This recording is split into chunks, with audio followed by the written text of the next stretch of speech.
Welcome, everybody, and thanks so much for joining us this evening. To begin, I'd like to acknowledge the traditional owners of this country, the Gadigal people of the Eora Nation. I pay respect to their elders, past and present. Here at the University of Sydney this year, we're celebrating our 175th birthday of serving the community as Australia's first university. And we're founded on the principles of merit and equity. We honour the founding knowledge of the custodians of the land upon which the university's campuses are located. So welcome this evening to Sydney Ideas, the University of Sydney's flagship talks program. My name's Deanna D'Alessandro. I'm a professor in chemical and biomolecular engineering here at the University of Sydney. And I'm also director of the Net Zero Institute, which is one of our flagship multidisciplinary initiatives focused on supporting practical decarbonisation solutions to help the world meet its climate change goal of net zero carbon emissions by 2050. I'm also excited to be here this evening hosting this event, Critical Minerals, the Global Race for Resources. And we have some great minds with us, and I'm very delighted to introduce colleagues, newer colleagues, but also colleagues who I've interacted with for many, many years. Professor Marjorie Valix. Marjorie is Professor and Head of School in Chemical and Biomolecular Engineering and the Pillar Lead of Critical Minerals for the Net Zero Institute.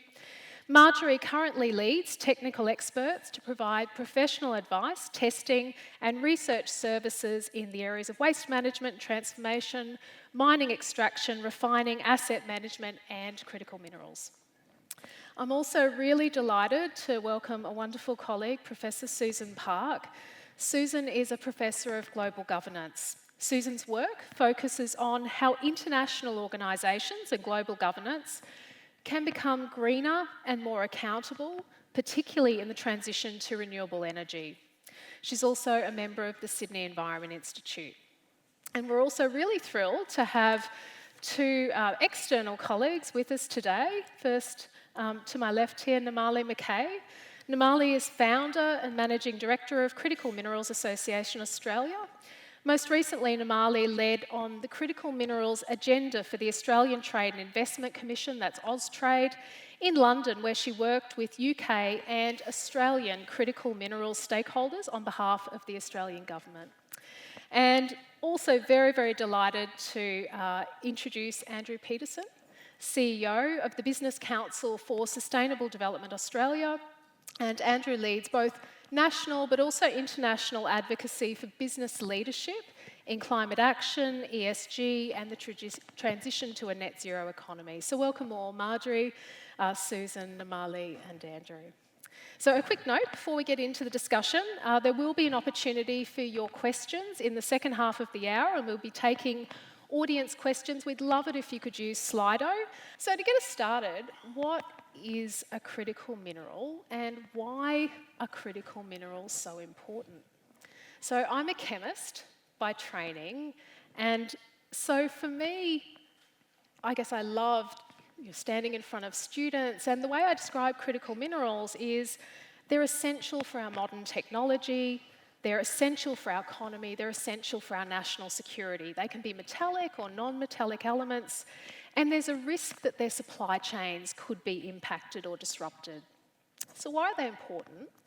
Well, consider that an electric vehicle needs 6 times the mineral inputs of a conventional car, and an onshore wind farm needs 9 times more mineral resources than a gas-fired power station. So herein lies this tension that we're going to unpack this evening between the wants and needs for a more sustainable future, for energy security, for national security and sovereign capability, and the challenges for critical minerals. So the last 2 weeks alone have seen a lot of debate in the Australian media over the direction of critical minerals policy, and we're going to unpack that tonight, as I said. So it's clear the stakes for the critical minerals race have never been higher, and some call this the sliding doors moment for our country. So I'm going to throw across to Namali to kick it off. And Namali, just thinking about the present state, where we're at here today, 2 weeks post our federal election in Australia, What's Australia's current position in the global race for securing critical minerals? Thanks very much. Great to be here, and that is a very broad opening question. I guess from our perspective, the biggest asset we have in Australia is that we have a huge natural resource, reserve of critical minerals. So that, I guess, is why Australia is pitched as a potential superpower in critical minerals, and why there's so much focus from both sides of government on what we could do to harness that resource and to use it for some of the things that you just set out, in terms of wind turbines and batteries and all of that transition into the net zero environment that we're embarking on. So that's the positive of what we have to work with. What comes with that is just a huge number of challenges in terms of the time pressure that we're under, but we can go into that in a lot more detail. I'll leave it at that for now. Thanks, Namali. Susan, you're an expert in geopolitics, and it's fair to say there's a little bit of tension on the international scene. Could you fill us in?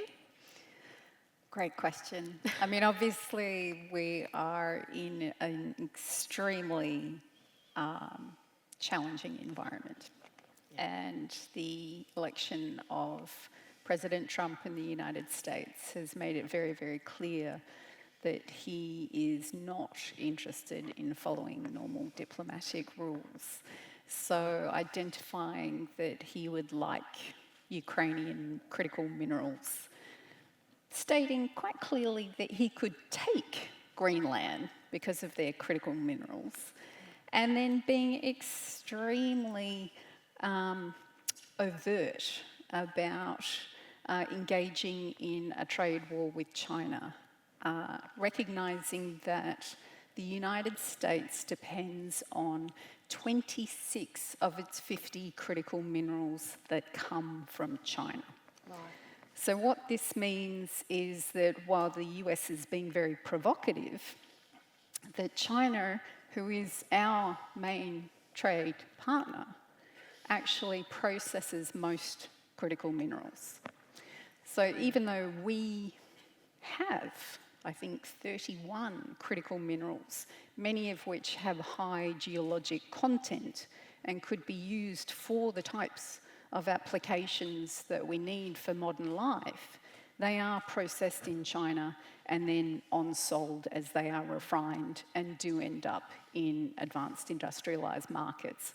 So Australia is in a bit of a bind with having our primary ally of the United States, but having our primary trade partner as China. Right, so just a few challenges there. Few.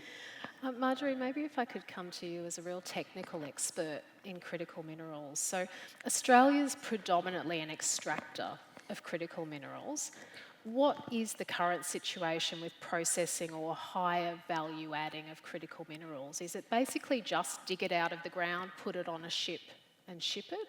Or are we doing more here in Australia than just that at this present moment in time? Now, currently, I think we're still at the stage where we're still digging and essentially shipping the ores overseas. The issue there is that a large amount of the infrastructure and the technology are sailing overseas, so countries like China. Right. So we're exporting the ores there, and as Susan alluded to, a lot of the, midstream processing and also the refining to get it to the stage where they could be useful, for example, for low carbon energy technologies. It's still sitting pretty much overseas. So, but I think that landscape is slowly changing, because if you think about this, the Australian government released their critical mineral strategy for 2023 to 2030 that actually sets a directive for the ambition for Australia to grow midstream and also downstream processing. So that means refining. and also recycling. So these are kind of all important initiatives, but also we do have a lot of challenges, and I'm sure we're going to point those out later. Thanks, Marjorie. And maybe just on that challenge point, Andrew, I think it's fair to say Australia's seeing a real expansion in critical mineral mining. And while, clearly it's an economic opportunity for our country, there's probably enormous risks. Maybe could you tell us a bit about the risks, whether they be environmental or social impacts? I wanted to contextualise this by reading out to you what I told our 5,000 company membership over the last couple of weeks when I told them about this event, because they asked the question that you just asked. And so this is what I wrote back to them. We need to stop treating critical minerals as just commodities. They are geopolitical assets, they are ESG flashpoints, and they are the building blocks of a low-carbon economy. The challenge, however, is not just extraction. It's actually transformation of this country.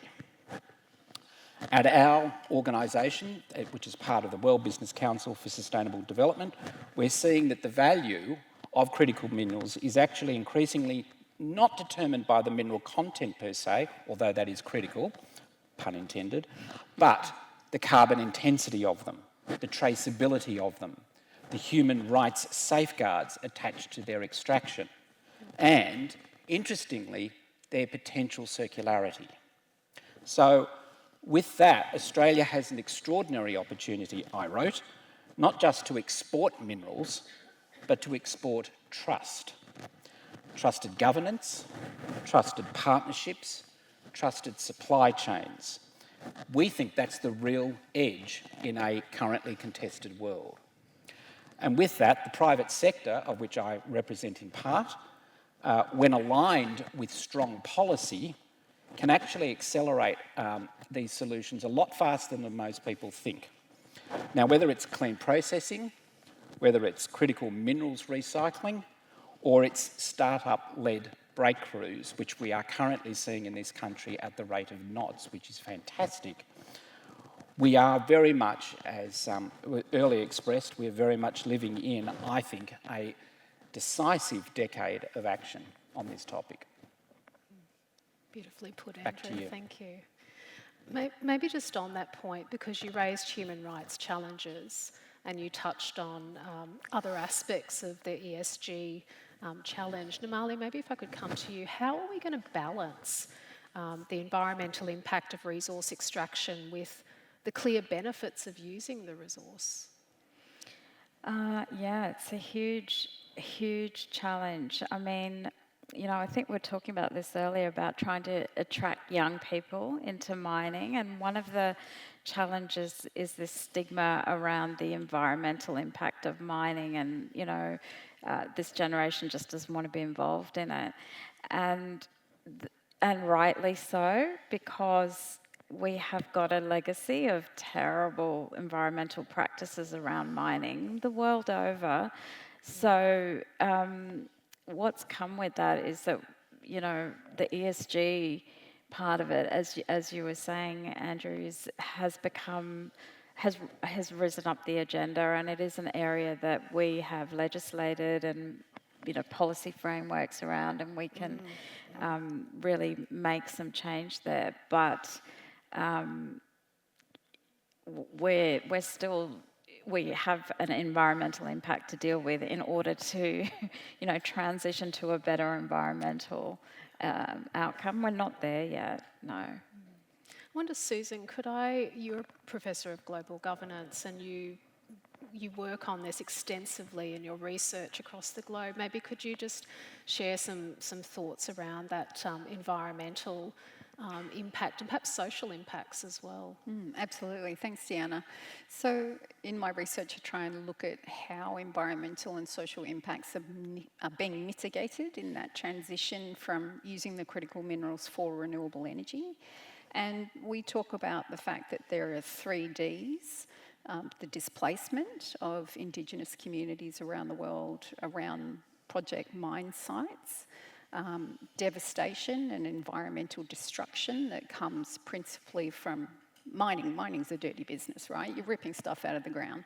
But we know that depending on the mineral as to what the environmental impact is likely to be. So in Australia, we have hard rock lithium mining, which is less environmentally harmful than the evapotranspiration process in the lithium ion triangle in Chile, Argentina, and Bolivia. And that, the toxins in the water can feed through into humans and lead to thyroid and kidney problems and a lot of really nasty stuff. So there is that deep connection between people and their ecosystems on which they depend. And studies have just come out now that show that a lot of critical minerals mining, about 57% is on or near Indigenous lands or peasant lands. And so there's a very strong push around the world for mining companies in critical minerals mines to actually adhere to the UN Declaration on the Rights of Indigenous Peoples. And that is principally garnered around free, prior and informed consent. Not just that you will consult with communities about what is going to happen to their land, but that you actively ask for consent, because mining fundamentally changes the landscape. And in Australia, we have a pretty poor history of mine rehabilitation. So there are big concerns about how you can turn a risk into an opportunity. And there are Indigenous communities that want to be engaged in more than a transactional approach. That we'll give you jobs if you let us mine. They actually want to be involved in a more meaningful way about what is happening to their land. Yeah.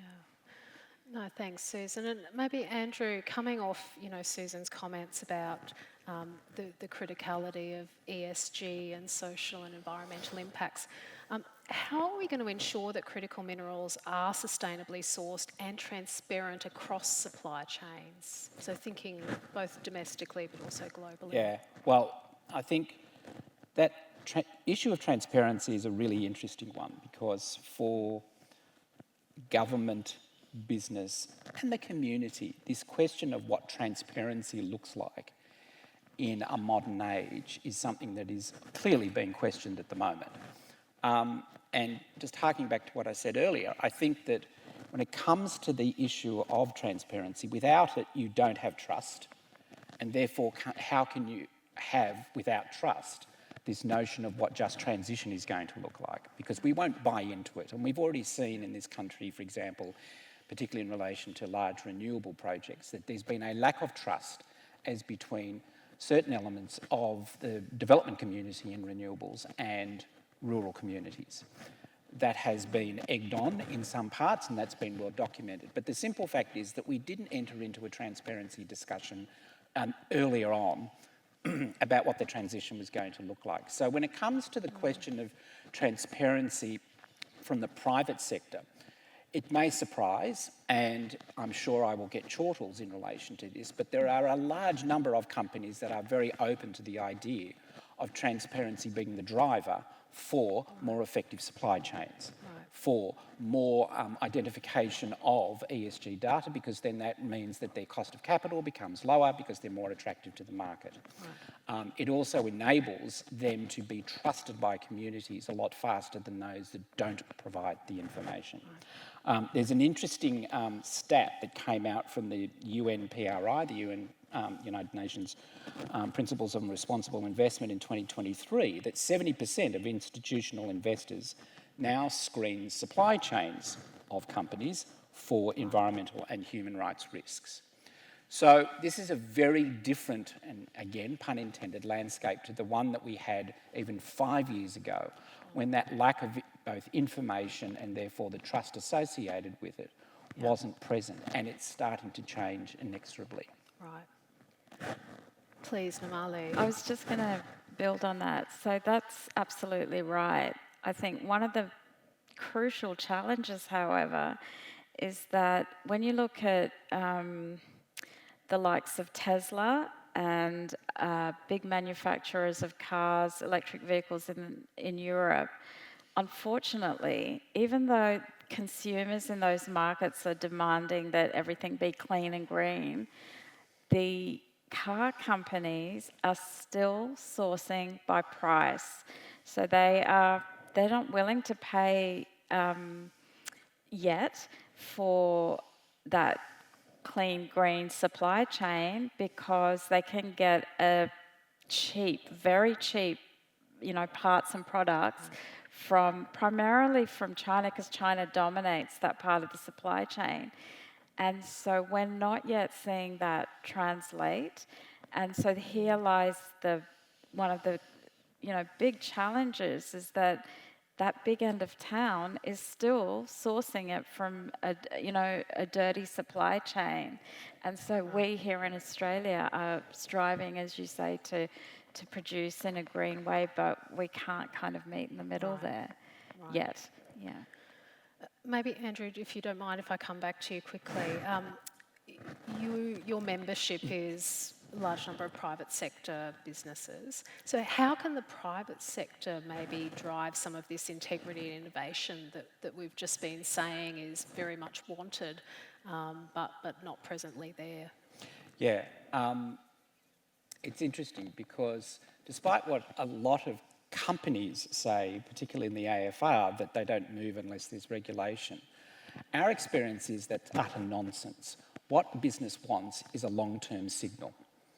Now, however that is manifest, they will then respond. And we've seen that in our organisation on behalf of our members, of which Transparency, University of Sydney Business School, is a member. And with that observation, it's interesting that this notion of the free rider, going back to your, sort of harking to your comment a moment ago, is very much ever present right at this moment. The free rider being, well, if I'm doing the right thing, in inverted commas, or I am executing a strategic intent to do better for the environment, I have targets in relation to climate, in relation to nature and social and equity issues, why should I be disenfranchised in the market where somebody who's also in this industry is not doing the same thing? And that's really where robust policy has a role to play, because it then lifts all boats. What's really fascinating, though, at the same time, is that the capital markets have come and descended and said, well, we're starting to reprice risk as a result of what we're seeing, and those companies that don't have that will have a higher cost of capital. Now, you then align that, or I triangulate it, with a societal expectation, particularly consumer, that their values and their alignment in relation to purchase decisions are starting to say, no, I'm not going to be buying the worst of whatever that product is. I want to see something that aligns with what I think is the right thing to buy. And you're seeing that, admittedly, in a very patchy way at the moment in relation to electric vehicles, but you are seeing it.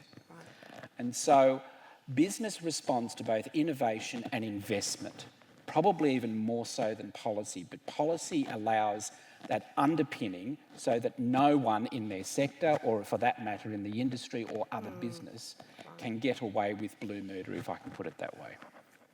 No, thank you, very interesting. Maybe can I just pick up on the innovation point you make there, and maybe for Marjorie and Namali.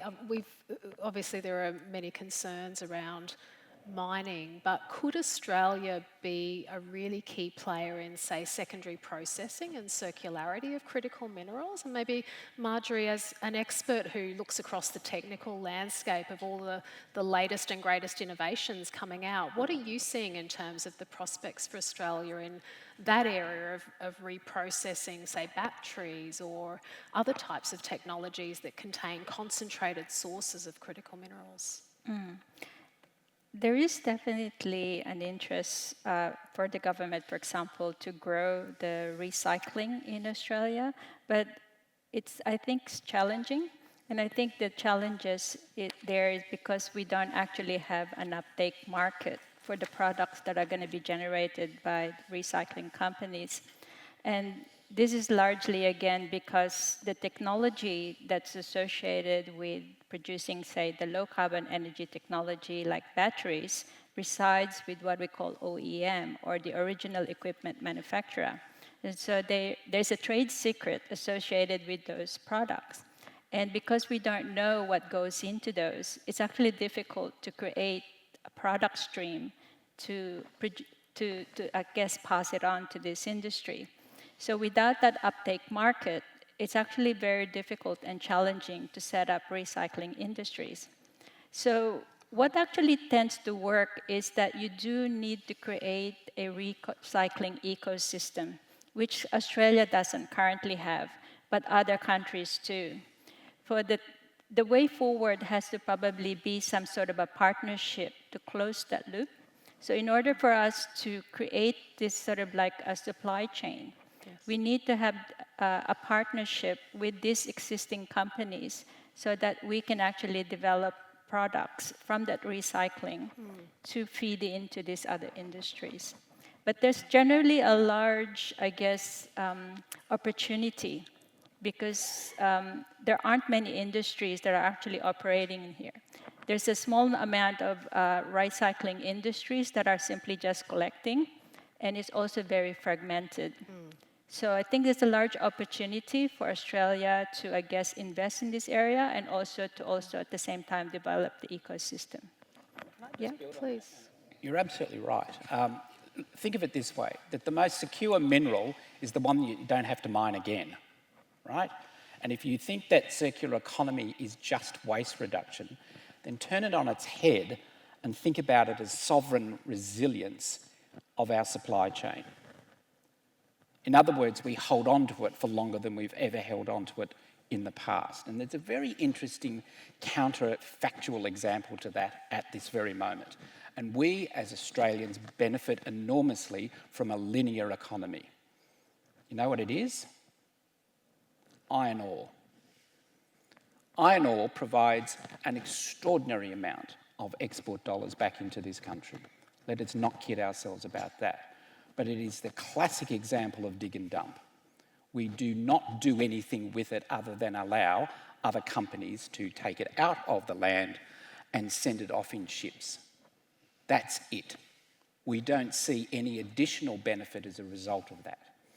And I can't help but remember, and of course everybody on this panel is far too young to remember this example, but I gave it when we were having the prep, which was the very, very, very well-known Prime Minister Bob Hawke many years ago indicating, and whether you agree with the premise of what he said, it had at its heart circular economy. And he said, I can't do Bob, so I won't. He said, why would we ever sell uranium to the French? Why don't we lease it? We'll take it back, but we'll charge them a fortune to hold on to it. And I thought, my godfather, that is the very first documented example of circular economy I have ever heard of. And when you think about it, this country has missed an opportunity in relation to materials use. Materials management should in one sense be at the very heart of the way in which we treat that most important and precious natural asset that you referred to earlier, the other obviously being our human capital, and yet we're not using our human capital to maximise the value of our natural capital. Namali? Yeah, so this comes back to, you know, we have this huge natural resource, and I think, what are we doing with it? And what should the government decide to focus on? There's a lot of noise about critical minerals and about, oh, let's get a processing industry up and running. Now, is that really practical at this point? I'm asking the question because in and of itself, processing is not profitable. The reason it works in other countries is because in countries like China, they've got the entire supply chain. Same with the US, they cross-subsidise that middle bit. And in countries like China and now the US, the government is bankrolling and subsidising it. So that makes it appear viable. For us here in Australia, we don't have any part of that supply chain, and we don't bankroll our manufacturing industries. So it's not profitable to do it. we would have to come up with another way of doing it. So just to bring in what Marjorie was saying, you know, there's a whole lot of things we could be doing. Should we be focusing on recycling instead? Because we are a massive supplier, as you said, of like iron ore and all the tailings and the waste that comes with that, and, you know, coal, where we can reprocess some of those tailings into really valuable critical minerals. It's not easy, it's not cheap either, but not every country has that lying around.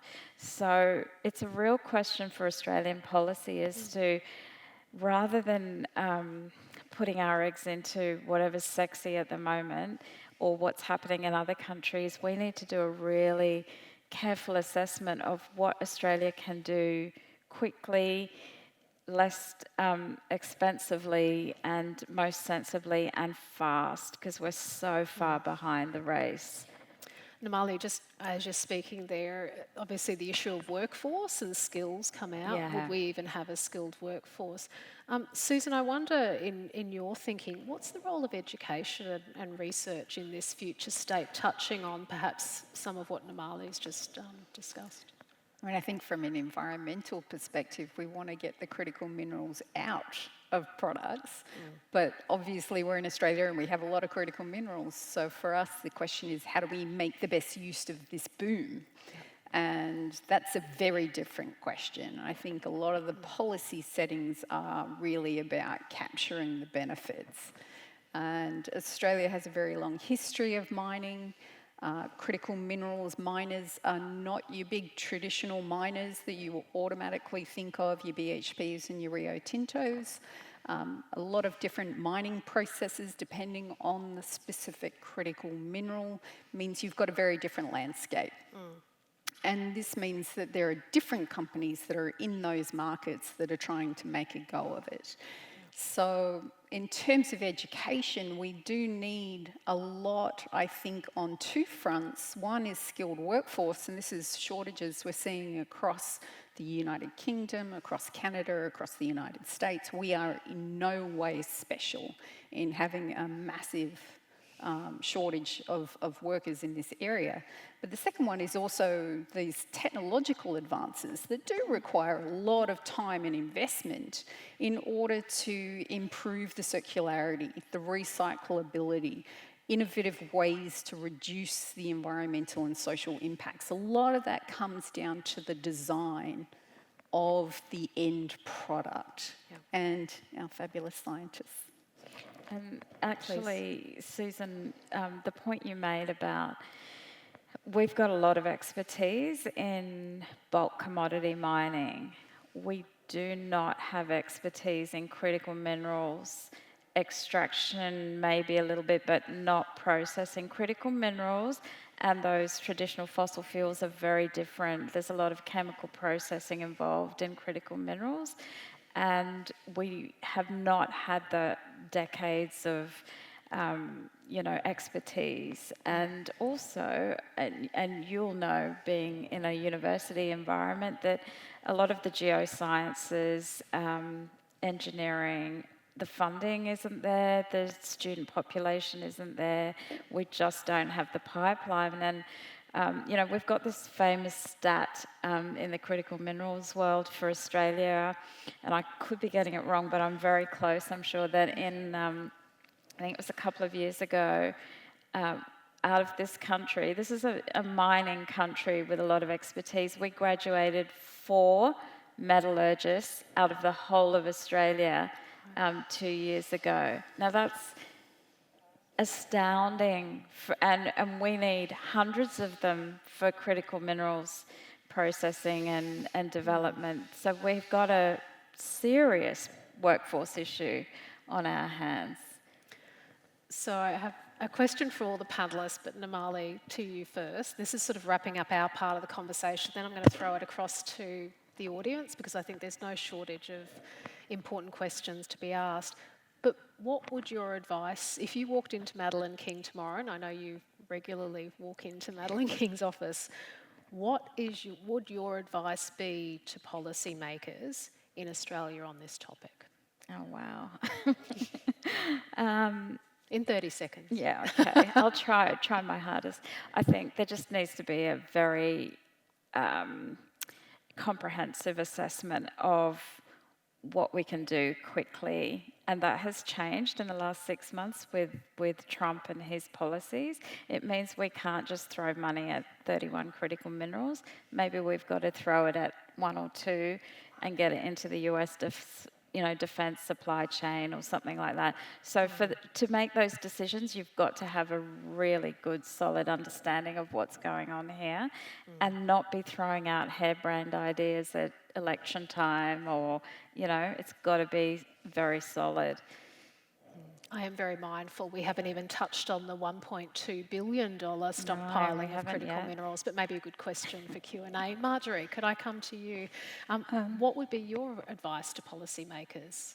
I think it would be around investing in Australia to make sure that the industries that are actually trying to make a go in this sector are actually protected and supported.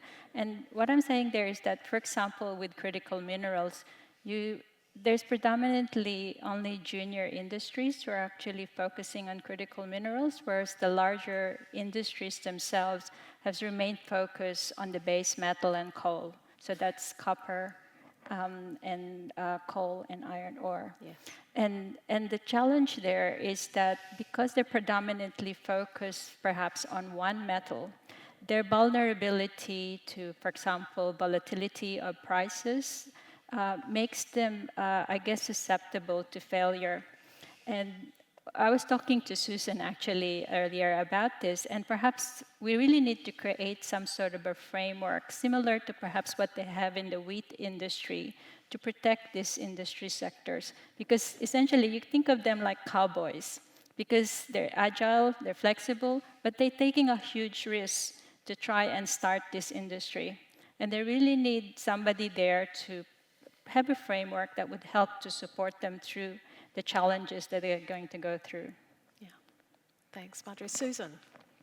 I feel like I'm the downer in the room, but I will say, if I had my 30 seconds, to not undermine environmental protection, because we're in this position where the climate crisis is so urgent. There is pressure to try and weaken environmental protections, and we cannot do this. We as humans have crossed 6 of the 9 planetary boundaries. And so it's not just climate, it's the biodiversity crisis. We're talking about ecosystem collapse. This all feeds in on itself. The plastics crisis, this comes, again, it's interrelated. So mining in Australia is not just out there, it's actually in fragile ecosystems that may be on the brink of collapse. So we just can't pretend that we are in this normal space of just seeing rocks and digging them up. Thank you, Susan. Andrew, for final words. I think if we were to learn the lessons of, what was it? Vince Gare? Was it Vince Gare? Certainly Whitlam, wanting to nationalise the resources industry. Then the boom of the 90s in relation to coal, and then the extraordinary boom of LNG over the 2000s. We have to learn how to harness our natural capital better. We have to leave a much stronger legacy for the country than we have left in the past. So, with the deepest respect to Madeleine, this has to be a unity government conversation where Albanese runs it on behalf of a country and a government that shows the synapses and the connectivity between our 2035 nationally determined contribution, along with our nature repair market, along with the Circular Economy Act, along with the Skills and Jobs Australia, that all speaks to the one endeavour and finds a common purpose out of that to ensure that there is trust by the Australian people in taking a sector that could just end up like the next mining boom. And we all know what that does to our economy. We certainly know what it does to our society. But the other is, again, I mentioned this on the conversation we were having when we did this prep, why don't we think like Norway? Why don't we establish a sovereign fund in relation to the bounty that either God, Gaia, nature has given us, and figure out how we're going to ensure that that type of legacy is not just frittered away in income but held as capital into the future? That's my third part to it. Well said, Andrew. So, look, we want to throw it across to you and keen to open it up to audience questions. The first question actually touches on the stockpile, which I realise we didn't actually bring up in conversation. It was one of these wonderful, interesting ideas that Prime Minister Albanese raised during the election, a $1.2 billion stockpile of critical minerals.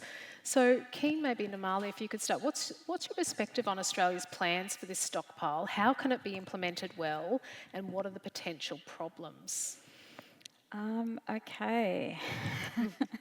So it's a really interesting one because stockpiles work really well in countries like China and the US, and they work well there because, for example, in China, they control prices, they have the whole supply chain there, they have a very different system of government. Similarly, in the US, they've got a defense sector to feed that stockpile into. Now, the question that we actually went straight to Madeleine King's office with the next day after the announcement was, what is the purpose of this stockpile for us here in Australia?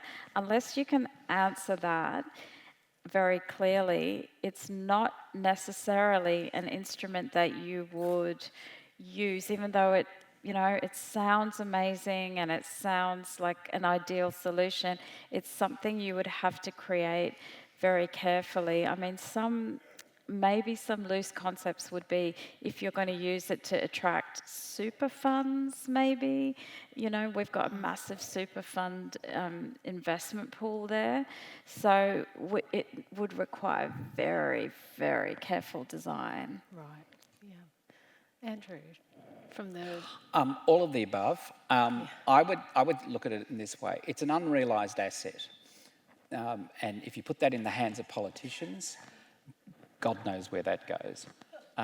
In which case, you don't trust it to them. What you do, and the smarts is that you establish some form of future fund, you establish an authority that has some sort of technical expertise to being able to ensure that the asset is properly realised on behalf of the Australian people. That's how I'd paraphrase it.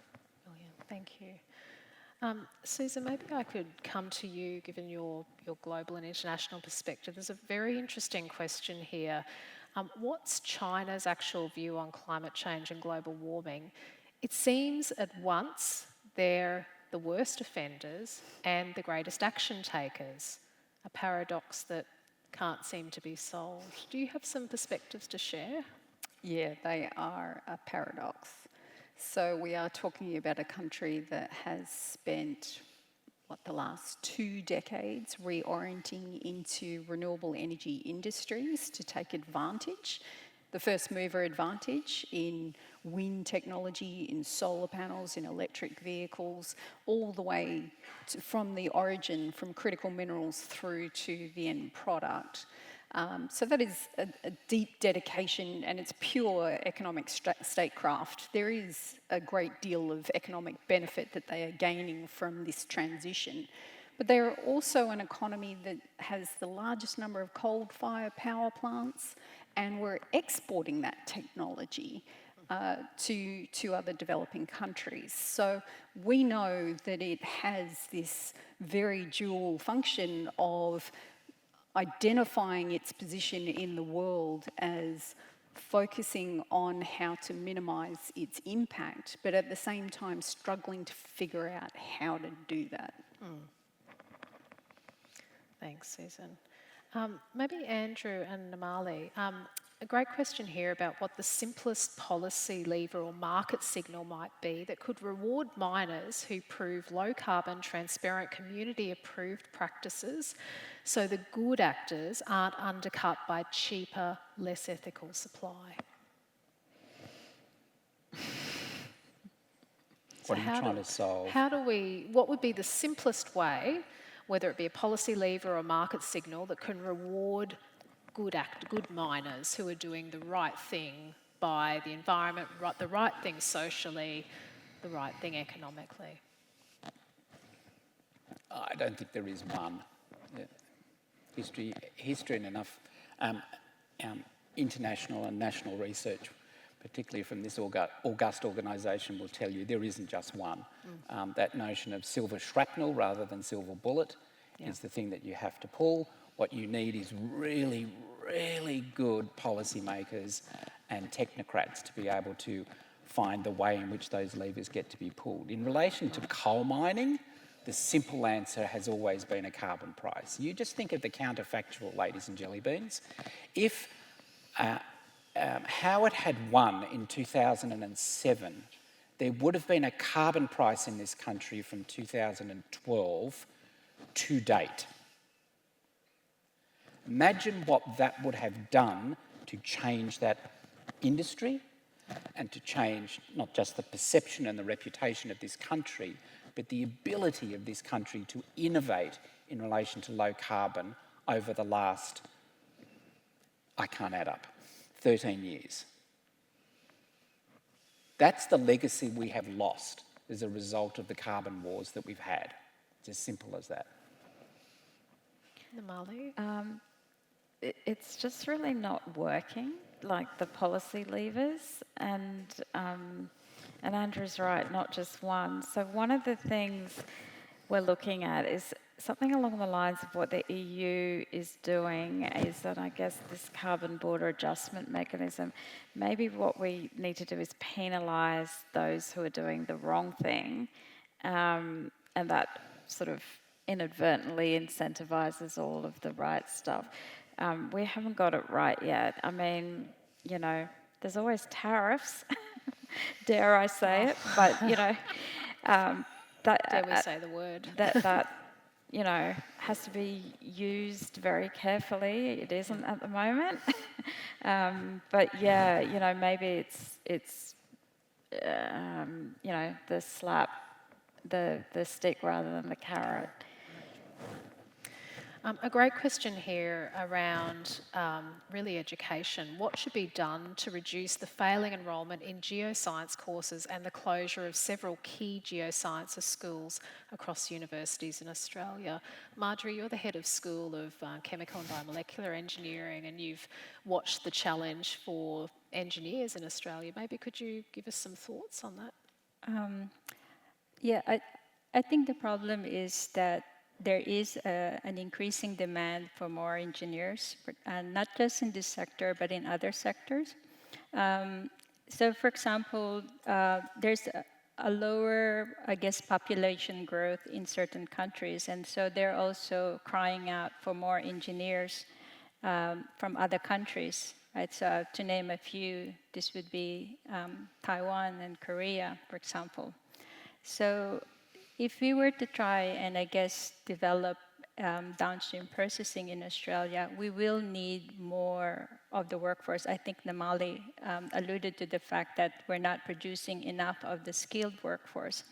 But I think that's just one of the challenge. The other challenge is the willingness of the workforce to work in this sector.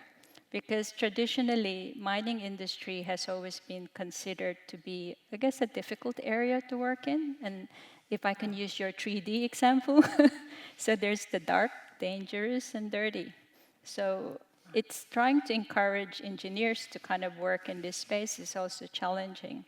Plus the fact that I think many of the School of Mines and also geosciences are actually closing down, which is a shame.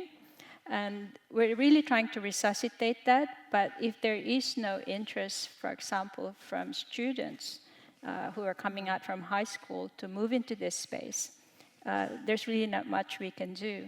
So we really need to perhaps start our marketing perhaps at the younger age, perhaps. But there's also, I think, a responsibility from the industries themselves to also support the marketing and to sell this idea that we need engineers in this space. Thanks.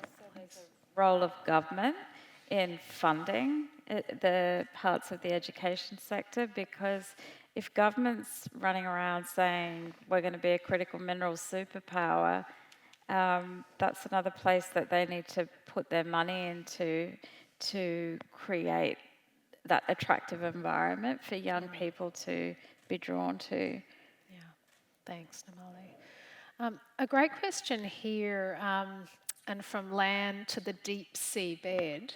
And Susan, I know you've actually published on this particular topic, which is around critical mineral extraction from the deep seabed. So the question is, interested in moves to mine the common heritage of humankind and the lack of action by the International Seabed Authority to regulate this loosely governed space? Great question. So yes, there is a great deal of interest in deep sea mining, and the piece that we just published in Nature Ocean Sustainability was to debunk the need to mine the deep sea. Effectively, some of the arguments that are being made by, it's pretty much venture capitalists that are interested in doing this, is because they argue that there's a massive increase in the need for critical minerals, and therefore we need to mine the deep sea. There are plenty of terrestrial minerals, and if we take into account recyclability, there should be no real need. From an environmental cost, we just don't know what the impact would be. We've heard some arguments that people make that it would minimise the terrestrial mining impacts. We see no evidence that shifting to the deep sea would impact terrestrial mining in any way. One of the reasons for this is because there's no proof of concept. We don't know how to do this, right? Mining in the deep sea is fundamentally different than terrestrial mining or offshore mining. Yeah. Another argument that we're hearing is that it would minimise the human rights impacts of mining terrestrially. Again, we do not see any evidence that the people on the rigs, the people going down into the deep sea, the people on the ports won't also be adversely affected in the same way that people along the supply chain now for critical minerals are being affected. There is some argument that perhaps Pacific Island countries could get a better deal. That traditionally hasn't worked out so well for Pacific Island countries and their minerals. Some of the companies that have demonstrated interest in doing so have left huge debts to some of the developing countries that they've worked with. So at this point, the International Seabed Authority had a moratorium on deep sea mining. We've heard that the United States President Trump stated outright that he's keen and interested for American companies to go ahead unilaterally. At this point, we don't know if the US actually has the capability to do so, but it is a concern for the heritage of mankind or humankind. And maybe if I can, there's a great question here that I have to ask, because this is deep seabed to outer space. Is outer space a viable area of opportunity when we think about critical minerals? I'm not even sure who to direct that to, because it's so out of this world. Is that something, Namali, you've heard all about? I can say is we're struggling here on Earth to get it out of the ground. I just can't see how this is even in our realm of possibility right now. You know, maybe Elon Musk and Katy Perry can sort that issue out. Well, we work with what we have here. But yeah, I agree. I mean, potentially, but we've got too many issues to deal with. So maybe closer to home, i.e. on this Earth itself, if we could fast track only one midstream capability on shore, whether it's lithium hydroxide refining, rare earth magnet alloys or advanced battery grade recycling, which would deliver the biggest economic and strategic payoff and why? Not sure who wants to tackle that one. Don't know. Namali, do you have some thoughts? That's why you go to the business school and ask them to write a thesis. Yeah, and I think this is the point. This is exactly the right answer in the sense that someone's got to do some serious work on this rather than coming up with like, oh, it's election time, let's just do this or do that. We need to really sit down and use some of these amazing, intellectual resources that we have in our academic institutions to do the work and put the money into that so that we get the foundation right. Yeah.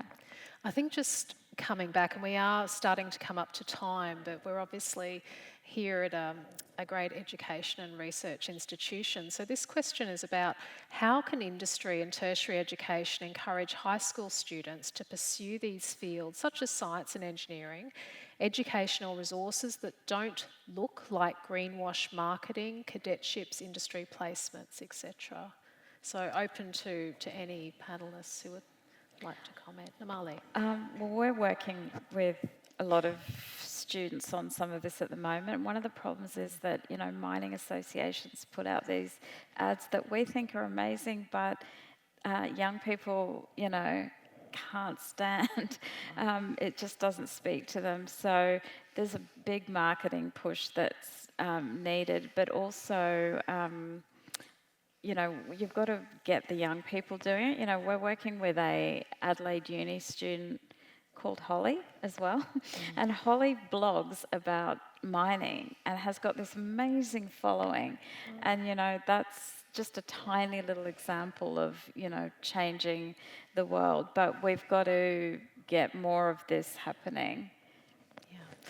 And there is a related question here. Should Australia reframe metallurgy as a trade to access skill shortages in the critical minerals sector? So a reframing.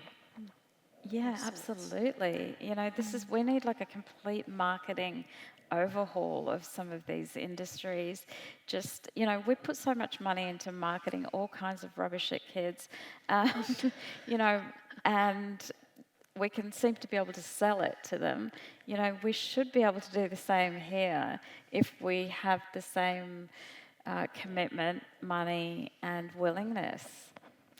I think that's a terrific point to end on because we have come to time. But look, thank you, Namali, Andrew, Susan, Marjorie. I'm very grateful for your time this evening.